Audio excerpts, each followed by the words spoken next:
Todavía hoy guardo aquella profunda sensación medieval que sentí en mi primer viaje desde Madrid, cuando adentrándome por aquellas carreteras de Castilla, divisaba a lo lejos la torre del campanario o la espadaña de una iglesia de algún desconocido pueblo, que sobresaliendo sobre el color rojo tamizado de los tejados de sus casas, señalaban según su altura y esbeltez la importancia que tuvieron aquellos lugares fundados con nombres de centenarias procedencias.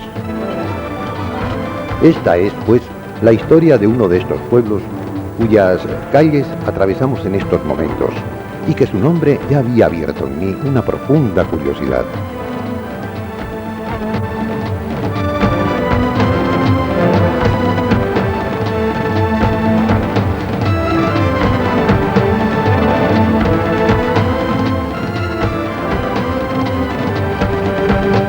Un día decidí internarme entre sus empinadas callejuelas, sin mejor destino que me guiase, que no fuese la curiosidad de conocer mejor dicho pueblo desde otros ángulos y alturas.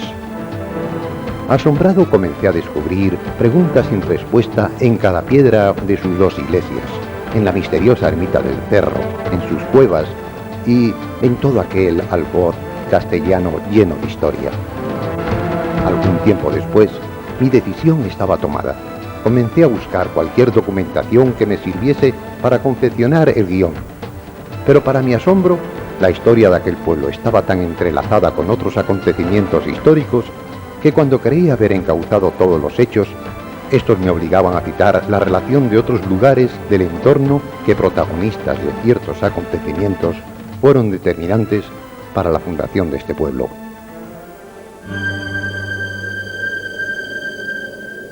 El hábitat de Sacramenia es tan antiguo que se pierde en la lejanía de los tiempos.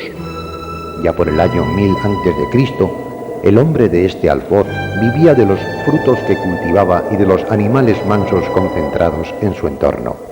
Mezclados luego con los pastores de las serranías sorianas y con los cultivadores de trigo en los valles del Duero, fundió su cultura con ellos.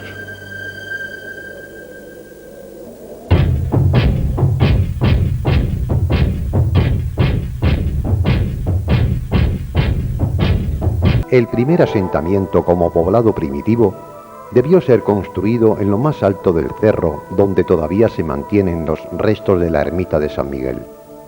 Enormes rocas prehistóricas componían la ladera de este cerro, como muestran estas fotografías anteriores a las obras efectuadas por el ayuntamiento sobre el cerro, a fin de evitar los desprendimientos que en ocasiones se sucedían sobre el pueblo. Este cerro y su ermita contienen aún infinidad de restos arqueológicos que en distintos lugares de su ladera yacen sin descubrir, como después podremos ver. La ermita de San Miguel es el testimonio más misterioso y emblemático del pueblo que yace a sus pies. Los restos de estos muros pertenecen a lo que fuera la nave principal, construidos con piedra tosca y mortero de cal. Su enlucido todavía se puede apreciar en distintos lugares decorando sus paredes. El sistema que se empleó para la fabricación de estos muros demuestra que pertenecen a la construcción de otro templo de más antigüedad y que, según costumbre, aprovechando los restos que se mantenían firmes, se construyó aquel sagrado lugar añadiéndole 3 fases constructivas. La primera son los restos de un edificio previo, la segunda fase románica y la tercera reforma tardía. Las excavaciones efectuadas en 1979 en el interior de la ermita y en sus alrededores demostraron que el cerro sobre el que se asienta San Miguel debió ser siempre un lugar venerado, ya que se advierten excavadas antiquísimas sepulturas antropoides de fechas difíciles de precisar. Estas 4 descubiertas debajo del suelo del altar del ábside, aunque cada vez más deterioradas por el vandalismo, todavía muestran en sus formas y dimensiones las sepulturas de toda una familia. Pertenecían a un hombre, una mujer, un adolescente y la más pequeña quizás, a la de un recién nacido. El interior del ábside es semicircular con tramo recto de sillería y bóvedas de cañón de horno sucesivas que todavía mantienen la cubierta. Estas 3 ventanas son flanqueadas por columnillas de fuste liso y capiteles vegetales con basa clásica. Por debajo de estas destaca un friso ajedrezado magníficamente trabajado que va siendo desmontado junto con otras piezas del conjunto por vándalos y expoliadores.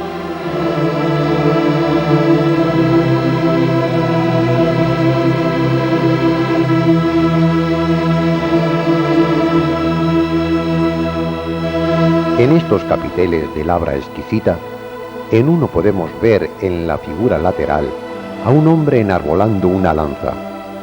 Si nos fijamos bien en él, podremos observar que va tocado con un bonete y cubierto con una aljuba que, junto con el acusado abultamiento de hombros, nos muestra el detalle característico del románico soriano de la mano mozárabe.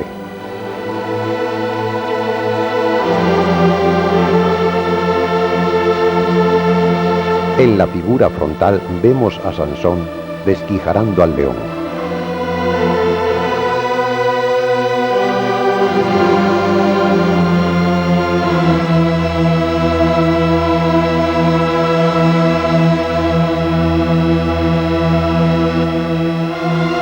Este otro capitel enfrentado muestra a un hombre que, sujetando a un toro por los cuernos, viste una especie de sayo de mangas anchas de connotaciones claramente musulmanas. Su cabeza va tocada con un casquete con el que los mozárabes y mudéjares solían cubrirse la cabeza. La clara huella mozárabe en San Miguel y aquel transiego de pueblos forjaron el crisol de Castilla. Por eso nos produce una profunda impotencia y desolación contemplar el abandono de lo que es parte de su historia. Sobre el lado sur se encuentra la puerta de entrada con portada de arco de medio punto de sillería, con 6 arquivoltas distribuidas hasta los abacos. De las 4 columnas que adornaban esta entrada han desaparecido sus fustes, permaneciendo solo 3 de los 4 capiteles que la adornaban.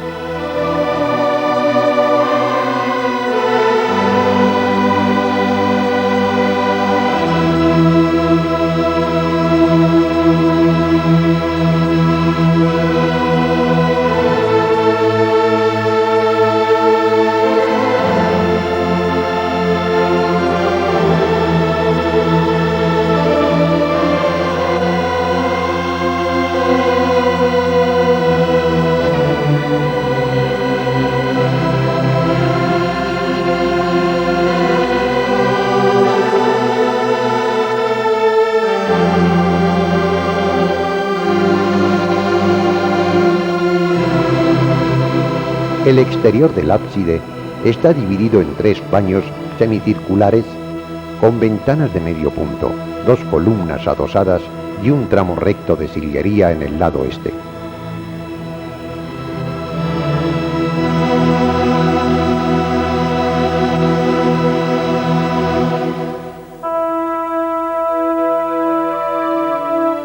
A una de estas 2 columnas adosadas, como podemos ver, le han arrancado la basa.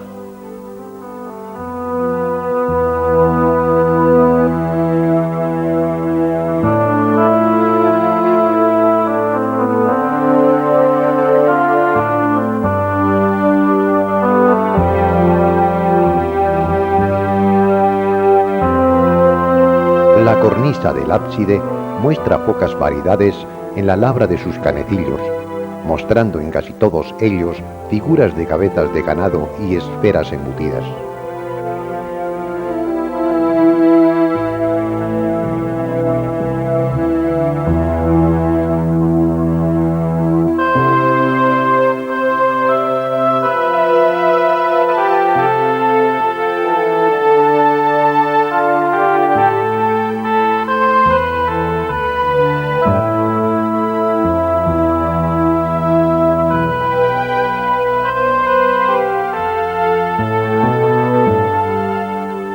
Al mismo borde del cerro se aprecian las entradas de cuevas excavadas por el hombre, cuya antigüedad se pierde sobre una leyenda que cuenta cómo estas cuevas llegan hasta el río y cómo a través de ellas bajaban desde el poblado que existía en lo alto del cerro.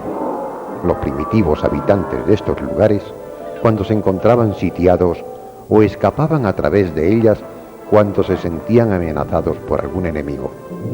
Hemos podido comprobar que debajo de ciertas viviendas antiguas del pueblo existen cuevas en dirección al cerro que pudieran ser las salidas de escape referidas, confirmando el dicho de que detrás de una leyenda casi siempre hay una verdad histórica.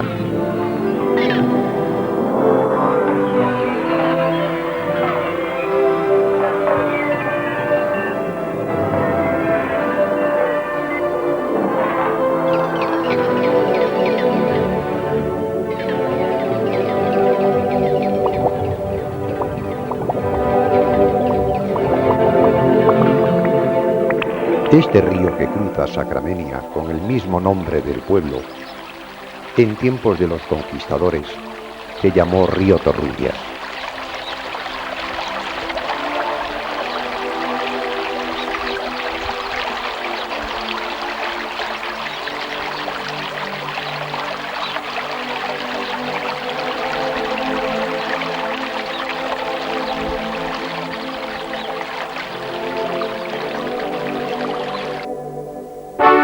Un día del año 923, siendo Gonzalo Fernández, padre del gran Fernán González, titular de Castilla, cupo a él la acción de organizar las batidas contra los moros de esta zona. Avanzaba este señor y su gente por los confines de estos cerros y vegas, de donde sus antepasados godos fueron expulsados, cuando avistó a lo lejos un recinto amurallado, fuerte y bien guarnecido, al que los árabes llamaban Castillo de Alacer, actualmente Fuentidueña. Debió quedar sorprendido al ver que todos los huidos de la persecución por él acaudillada anteriormente se habían concentrado en aquel lugar.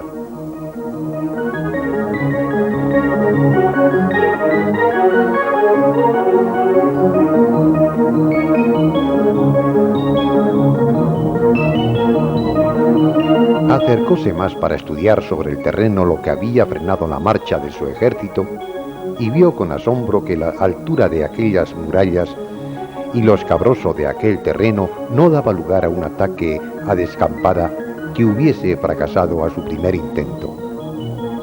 Con gran sigilo mandó estudiar cuidadosamente todo el perímetro amurallado, buscando y marcando los lugares más débiles por donde en su momento atacaría para tratar de abrir alguna brecha.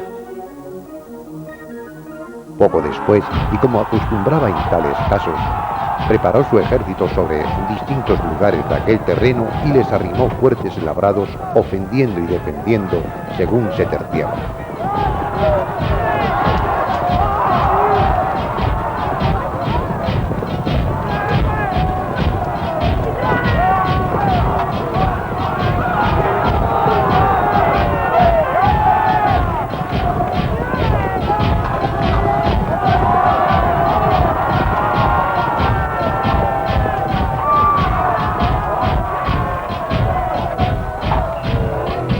Así, pasando el tiempo sobre los sitiados por Gonzalo Fernández y su ejército, empeorando el clima con fuertes heladas y muy bajas temperaturas a campo raso, mandó levantar para refugio una serie de ermitas en toda la franja de terreno que ocupaba el frente de su ejército, dedicadas a San Pedro y a la Madre de Dios.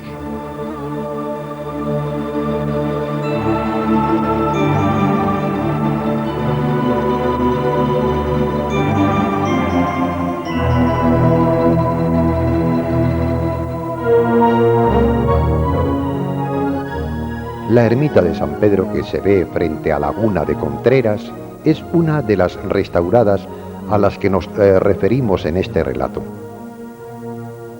A la entrada del cementerio de Sacramenia, junto a la ermita de Santa Ana, esta cruz muestra dónde estuvo construida la ermita original. Era costumbre señalar con este estilo de cruces la desaparición de un sagrado lugar que, a causa de las despoblaciones, sucumbían ante su total abandono.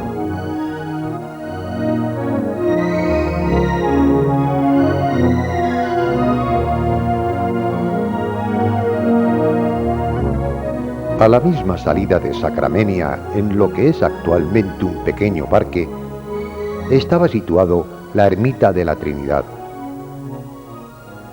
Una cruz como la anterior, con una inscripción en su pedestal, señala la fecha y los nombres de quienes costearon la última restauración.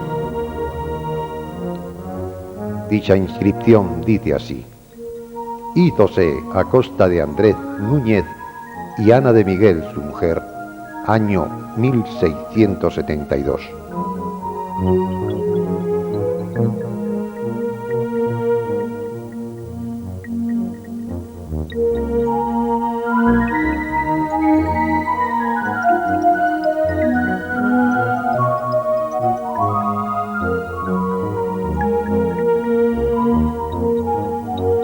Situada a 5 kilómetros al norte de Fuentidueña, se encuentran aún altas las ruinas de la ermita de Valcavado, en cuyo lugar se celebraba romería el día 8 de septiembre hasta hace poco más de un siglo.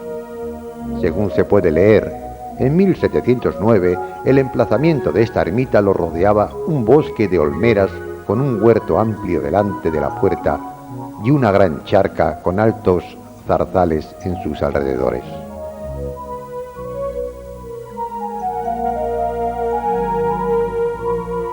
No muy lejos de las murallas que envuelven Fuentidueña y en la confluencia de las carreteras que vienen de Calabazas y los valles, esta cruz nos hace saber dónde se erigía la ermita de la Piedad.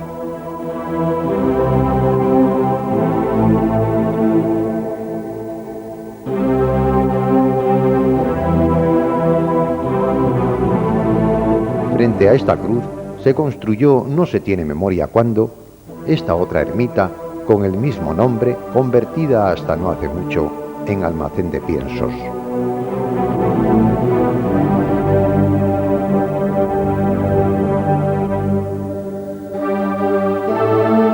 La ermita de Santa Cruz fue iglesia parroquial del pequeño pueblo fundado a su alrededor en tiempos de Alfonso VIII.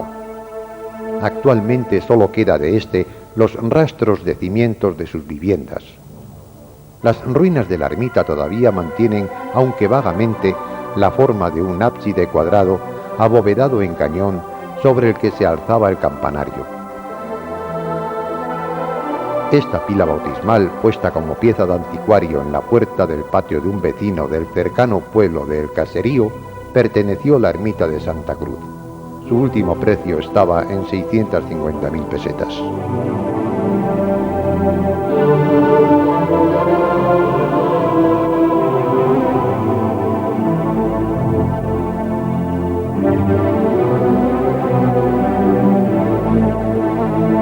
A la misma entrada del puente de Fuentidueña, convertida hoy en humilde vivienda, todavía se mantiene bien conservada por sus moradores la ermita de San Lázaro.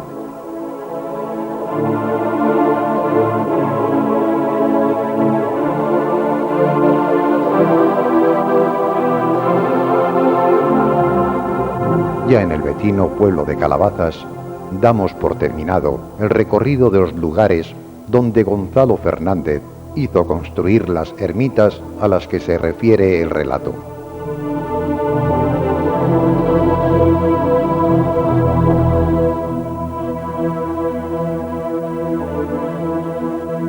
El topónimo Sacramenia se formó entonces de su plural latino para denominar la comarca o faja de terreno donde estaban estas ermitas, varias y distantes unas de otras, que configuraba el frente desde el cual se atacaba la fortaleza de Fuentidueña. El camino de estos conquistadores hacia Fuentidueña fue por el alto del hoy Sacramenia, desde donde avanzaron por el valle de Cárdava, formando la línea de asedio, cuyo punto coincide con el paraje denominado hoy Las Cabezas, igual, en aquel tiempo, Cabeza de Avance. El cercano pueblo de Valtiendas alude con su nombre al lugar en que acamparon entonces los conquistadores, ya que Valtiendas quiere decir Valle de las Tiendas.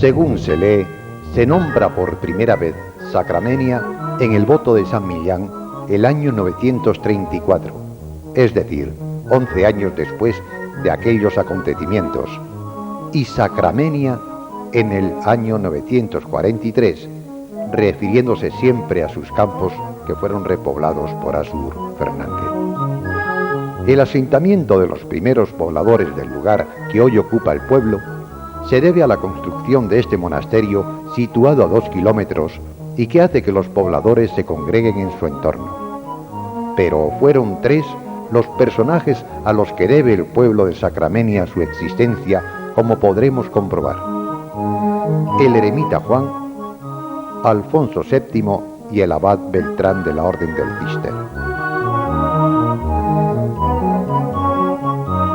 Vivía por entonces un eremita llamado Juan, del que nada se sabe de su espiritual juventud, que eligió para su retiro esta cueva situada a 3 kilómetros de Sacramenia. Su vida fue de tal absoluta entrega y sacrificio hasta tal punto que únicamente se alimentaba de pan y agua. En 1141 llegó a Fuentidueña Alfonso VII el emperador, acompañado del abad Beltrán y de otros monjes blancos de la Orden del Císter del Claraval, con objeto de fundar un monasterio. Tal era la fama de Juan, que acudieron a él para pedir consejo sobre el lugar idóneo para construirlo, que fue elegido en un paraje a 1 kilómetro de la cueva. San Juan de Pan y Agua ingresó en la orden al año de su fundación, muriendo al siguiente.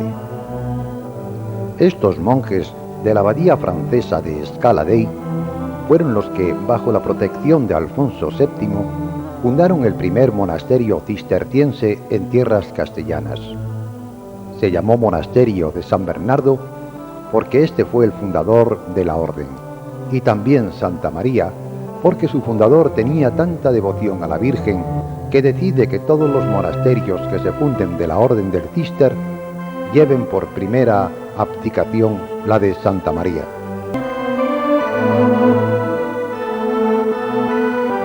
En devoción a San Juan de Pan y Agua, se erigió en este lugar una ermita sobre la cueva en que vivió, de la que solo quedan las piedras esparcidas que vemos.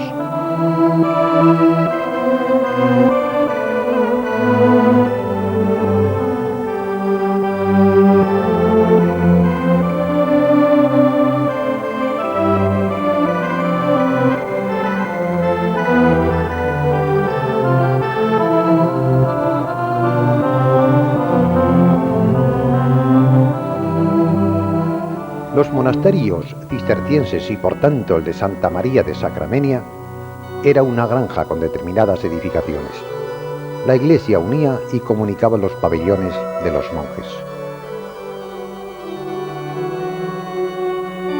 En su frontón triangular partido podemos ver insertado el nicho que acoge la imagen de San Bernardo.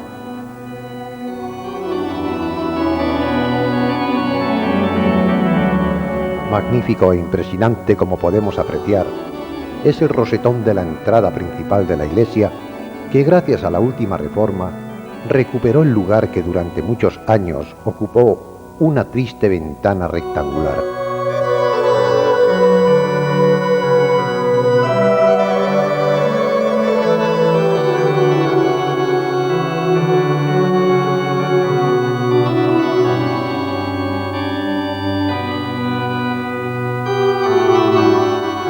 La obsesión de San Bernardo por la eliminación de todo lo superfluo en su orden tiene su expresión en la propia arquitectura de este monasterio.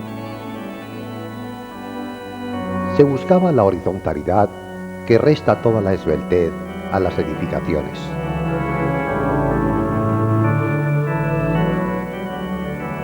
No debería de destacar su altura. Se elimina la alta torre del campanario que caracteriza a otros templos, que se sustituye por la más humilde espadaña.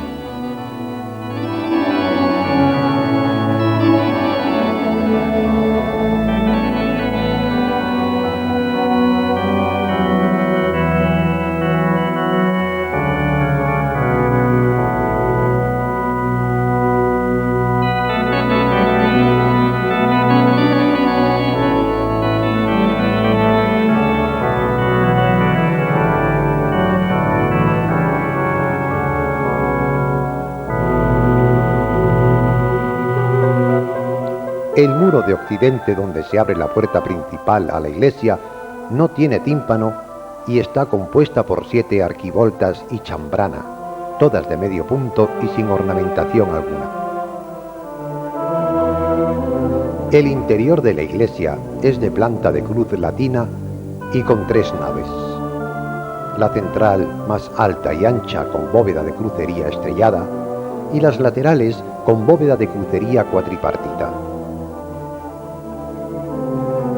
Los pilares son de planta cruciforme y los brazos de crucero están cubiertos con bóvedas de cañón apuntando, que en el cimborrio o cuerpo saliente que se levanta sobre el crucero será de crucería estrellado.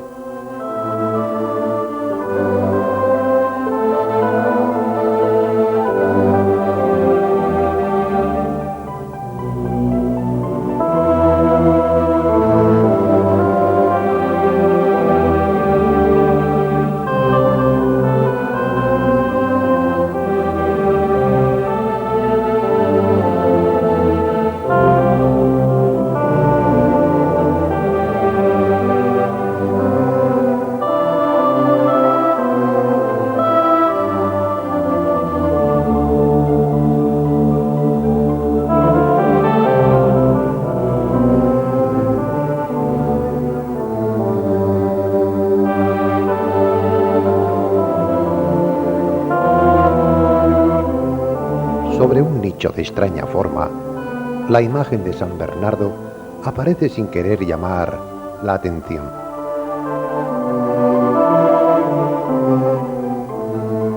Esta iglesia, cuya construcción debió comenzarse simultáneamente por la cabecera y los pies, no vería cerradas sus naves hasta mediado del siglo XV, si bien, al igual que el resto del monasterio, habría de sufrir diversas modificaciones y adiciones en épocas posteriores, fundamentalmente durante el periodo barroco.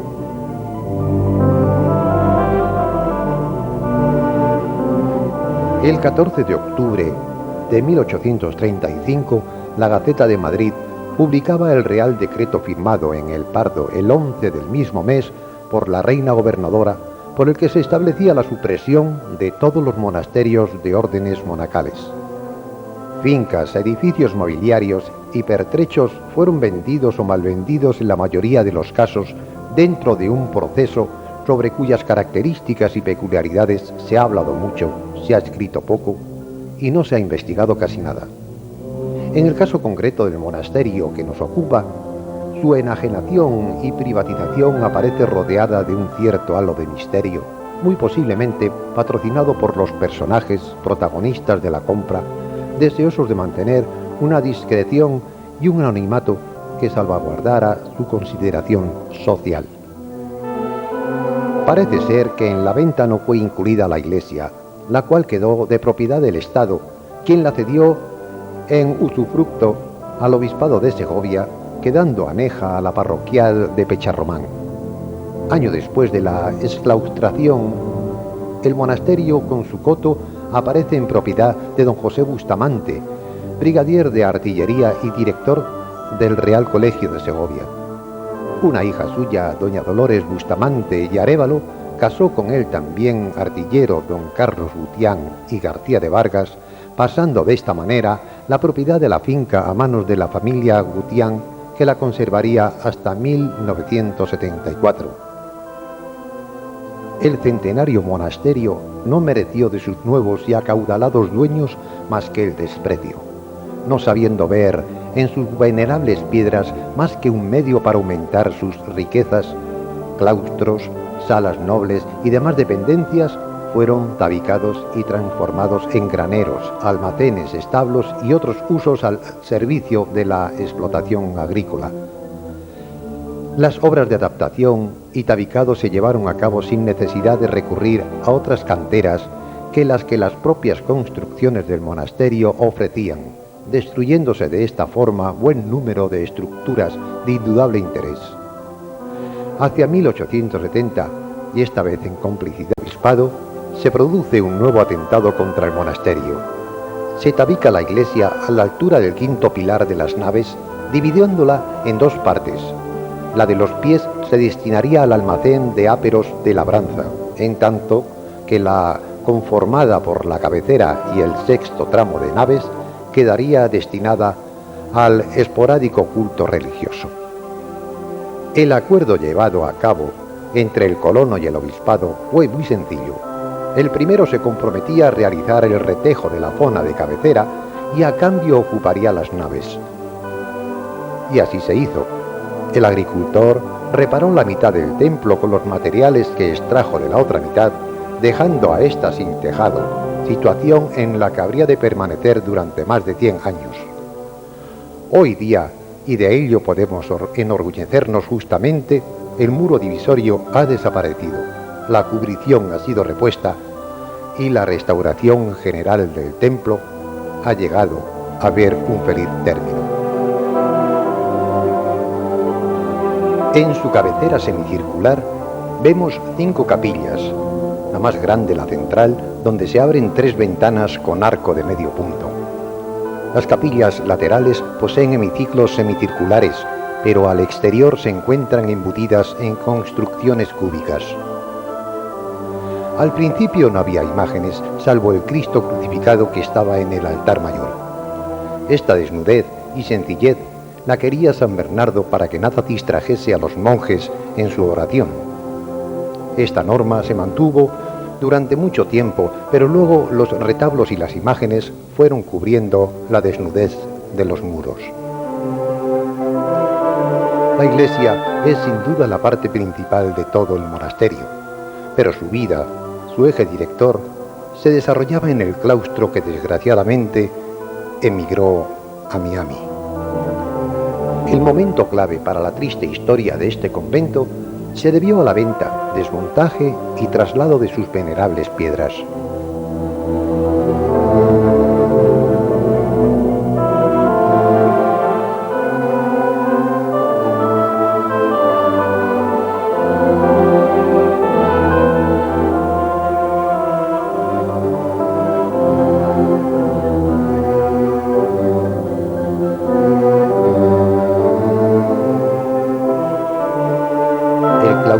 Y las dependencias monásticas fueron adquiridas en 1924 por el magnate norteamericano, quien ordenó su traslado piedra a piedra a Estados Unidos. Transportadas estas en carros hasta Peñafiel y desde allí por tren a Madrid y luego a Cádiz, embarcaron para Nueva York a principios de 1927 hacia este lugar. Se contabilizó un total de 35.784 piedras, que fueron embaladas en 10.751 cajas de madera. La operación requirió la colaboración de toda la mano de obra disponible en Sacramenia. Después de un penoso deambular, fueron finalmente mal reconstruidas en la ciudad de Miami en 1954.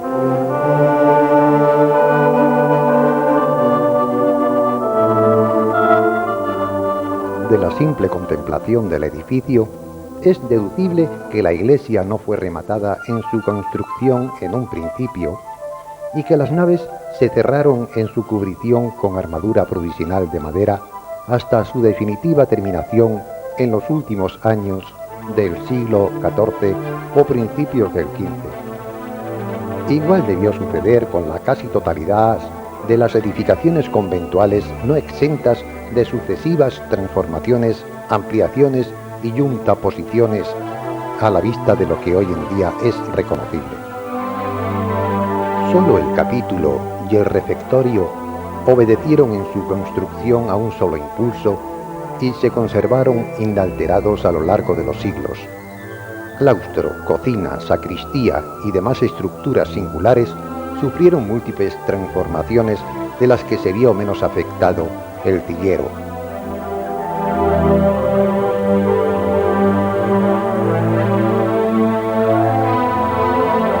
Volviendo a la historia del monasterio y tomando de nuevo la guía que nos ofrece la profesora Martín Postigo, anotemos las tribulaciones que en él tuvieron lugar en el siglo XV en base a los abusos cometidos por don Pedro de Luna, señor de Fuentidueña, durante el mandato de los abades comendatarios don García de San Martín y don Juan Aceves.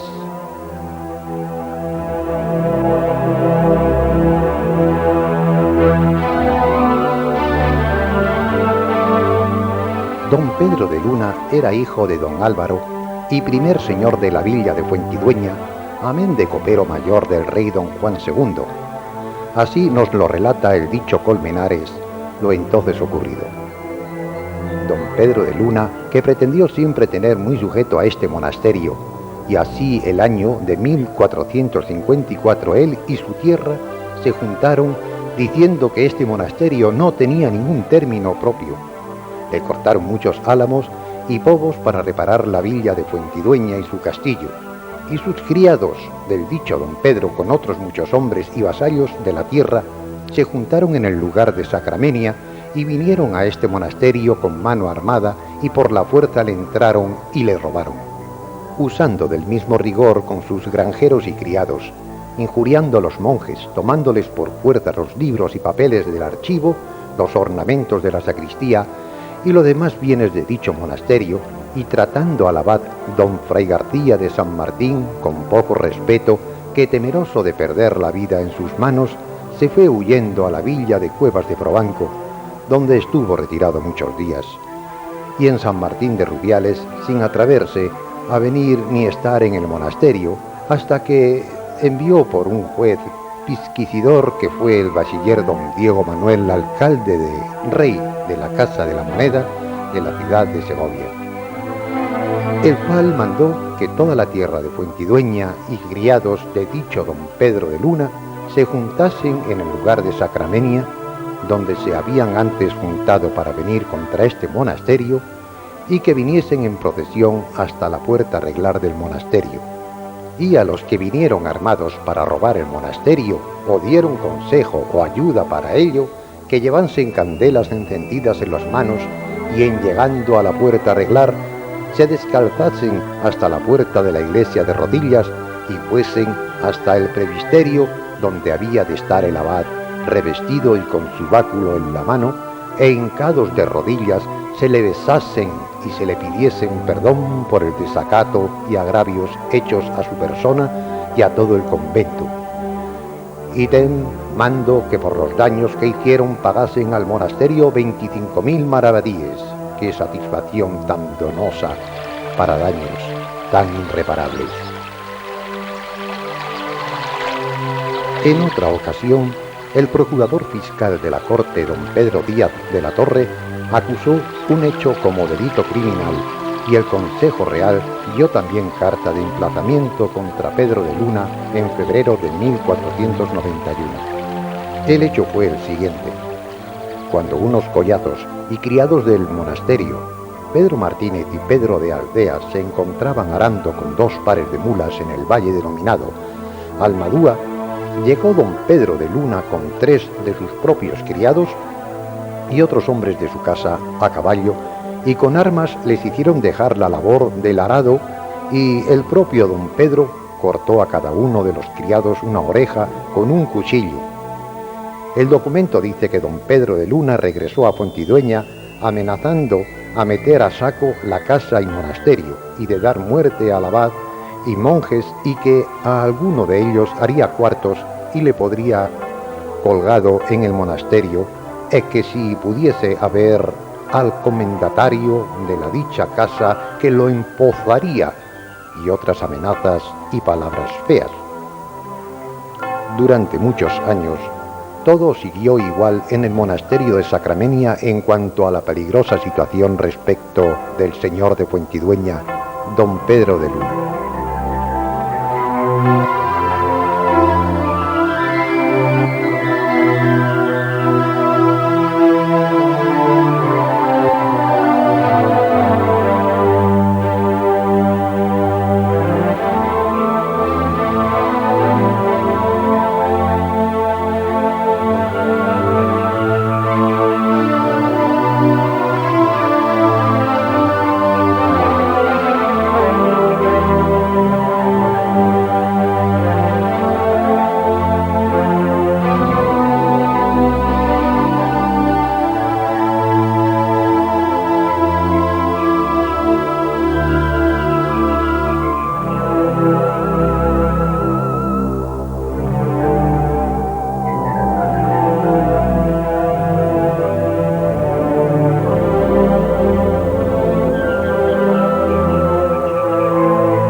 Que el Sacramenia actual nació poco después de la fundación del monasterio de San Bernardo lo demuestra un documento escrito del conde Ansúrez muy posterior, en la que manda la ermita de Cártava, de la que ahora hablaremos, a la iglesia de Valladolid, y en ella se dice que Santa María de Cártava está situada entre Cuevas y Fuentidueña, y de haber existido entonces Sacramenia, la hubiera nombrado, describiéndola entre esta y Fuentidueña como desde un principio ha estado.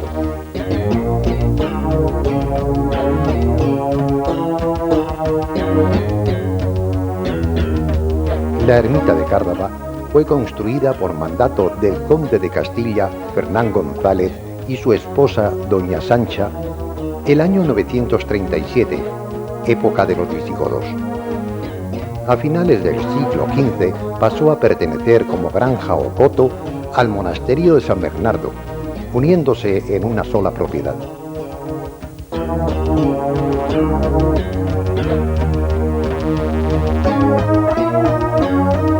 Esta ermita consta de una sola nave con dos etapas claramente señaladas.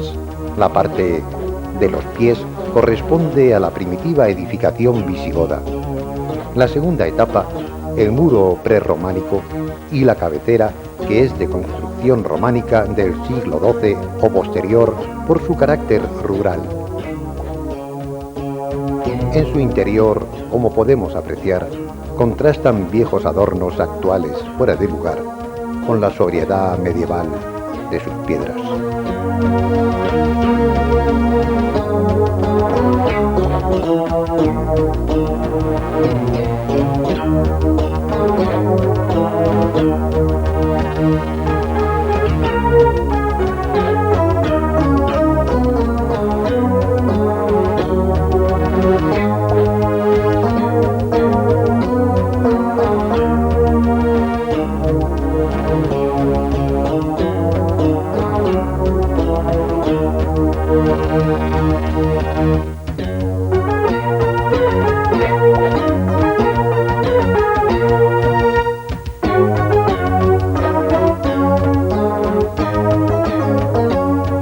Sobre la ladera del cerro surgen como viejos ojos vigilantes del pueblo que yace a sus pies multitud de cuevas o bodegas, como aquí las llaman, donde antaño se conservaba en invierno y en verano a una temperatura constante el vino y los alimentos, las de mayor tamaño hasta para guardar los carros. Es frecuente que al excavar la ladera para convertir dichas cuevas en merenderos o mesones, como aquí lo suelen llamar, afloren al exterior sepulturas antropoides como estas que aquí vemos en los fragmentos desprendidos de esta ladera, envueltos en triste desorden. Conseguí grabar el interior de una de estas cuevas con la entrada ya reformada como mesón gracias a la cortesía de su dueño, al cual no solo le agradezco el dejarme grabar su mesón, sino también el buen vaso de vino fresco al que me invitó.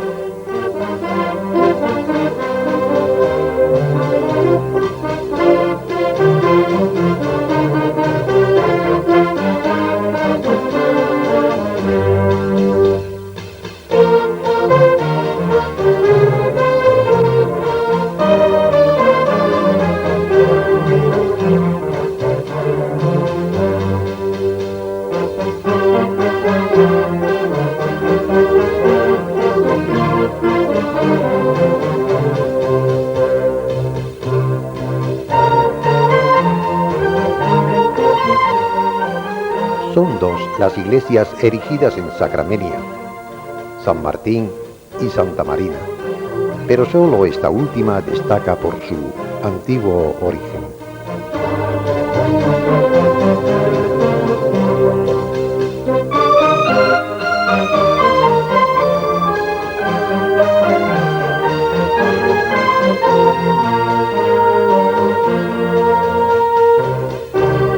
Es de destacar el carácter austero en la fachada de Santa Marina frente a los portentosos trabajos de los canteros medievales de la zona.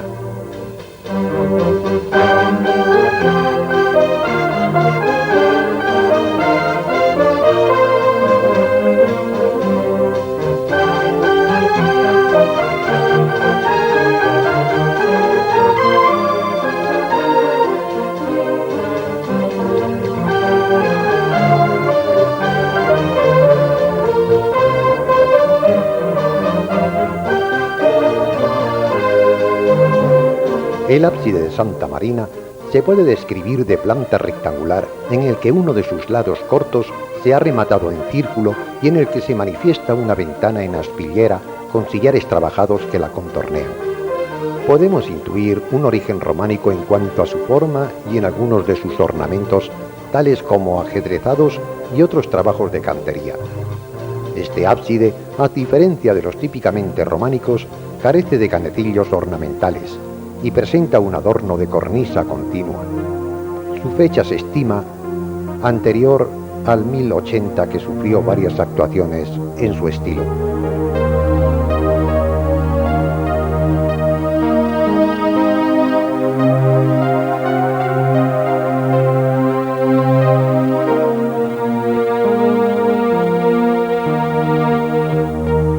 Esta iglesia fue restaurada en 1990, encontrándose en el interior del ábside, al desmontarse el retablo mayor, que, oculto bajo capas de yeso y revocos anteriores, existían pinturas murales que originalmente se extendían por todo el ábside y que en la actualidad solamente se han podido recuperar las que vemos en el arco formero, la cabecera, la bóveda de horno, entre los arcos adosados al muro y en algunas en elementos de las columnas. La actuación nefasta para algunos elementos la encontramos en la propia colocación del retablo, en la que no se reparó en cuidados para los muros, pinturas y distintos detalles labrados.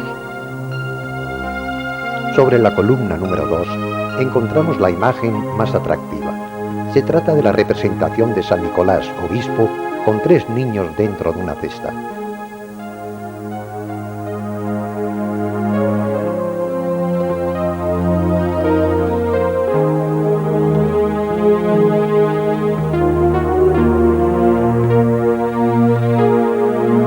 Sobre la columna número 5, un ángel de colores calientes con un lema en la mano izquierda y con la derecha señalando el pergamino. El mensaje del pergamino ha desaparecido.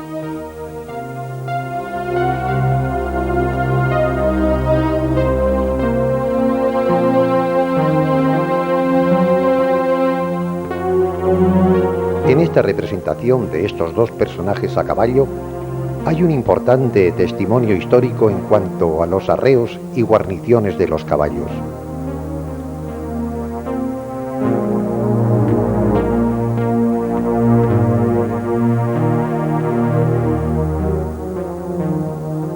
En la zona superior, sobre la cornisa, encontramos un gran lema que recorre la bóveda de parte a parte.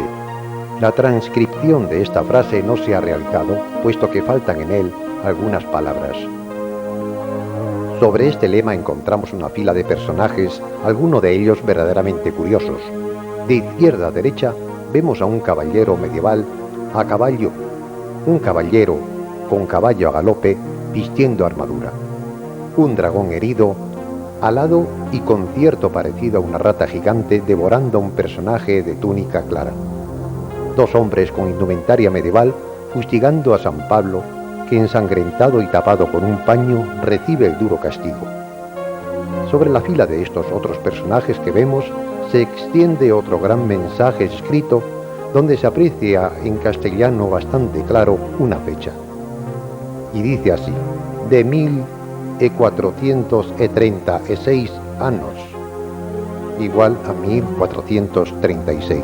Esto es lo que dice el mensaje.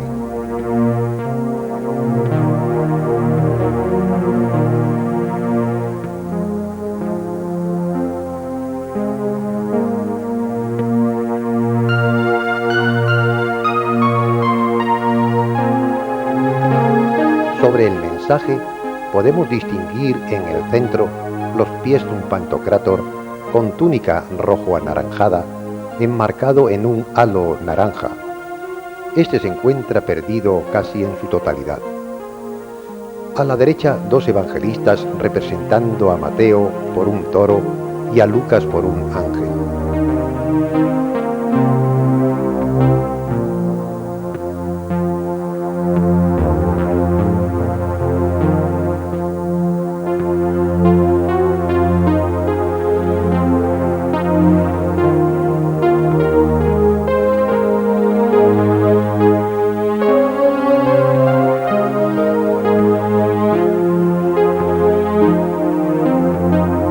Otro detalle curioso es el de este sillar tallado con el Cristo embutido en el ábside. Su colocación es asimétrica, no está centrado y su estilo más primitivo no es similar al del resto de la iglesia. Posiblemente debió ser extraído de otro templo hoy en día desaparecido.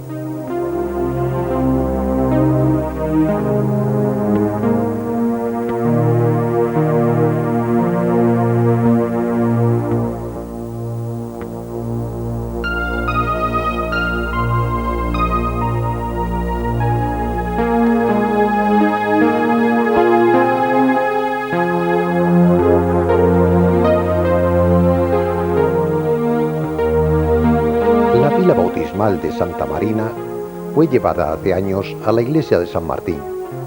El estado ruinoso que presentaba antes de su restauración esta iglesia hacía imposible cualquier tipo de celebración en dicho templo.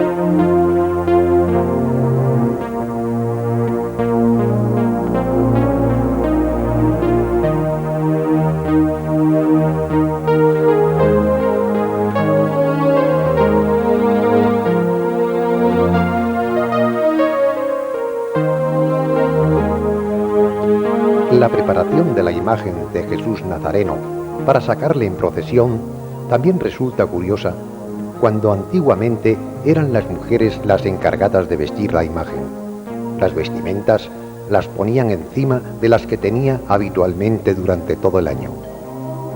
Esta imagen de Jesús Nazareno de Sacramenia se puede decir que existe en el pueblo desde hace más de 200 años. Fue adquirida por la familia Cámara que procedía de Sala de los Infantes, en Burgos. Los descendientes de la familia Cámara, que según lo cuentan sus antepasados, decían que solamente había dos imágenes iguales a la que se encuentra en Sacramenia, y otra que posiblemente pudiera encontrarse por tierras andaluzas.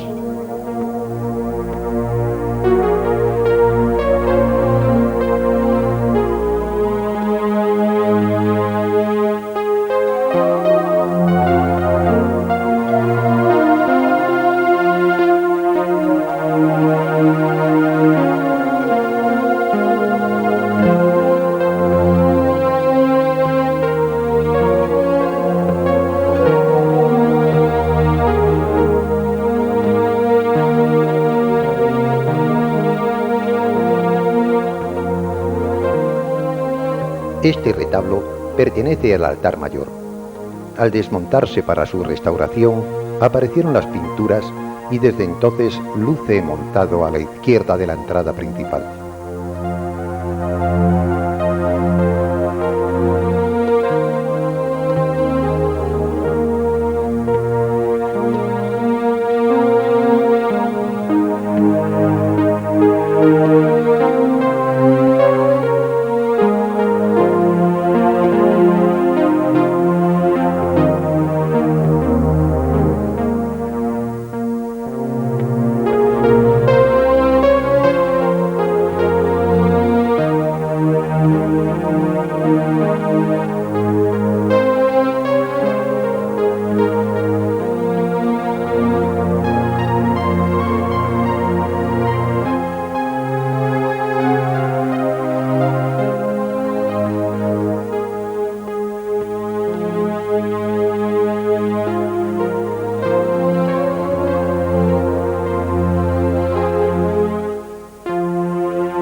esta pequeña talla de un caballero tocado con vestimenta medieval es todo un misterio su identidad.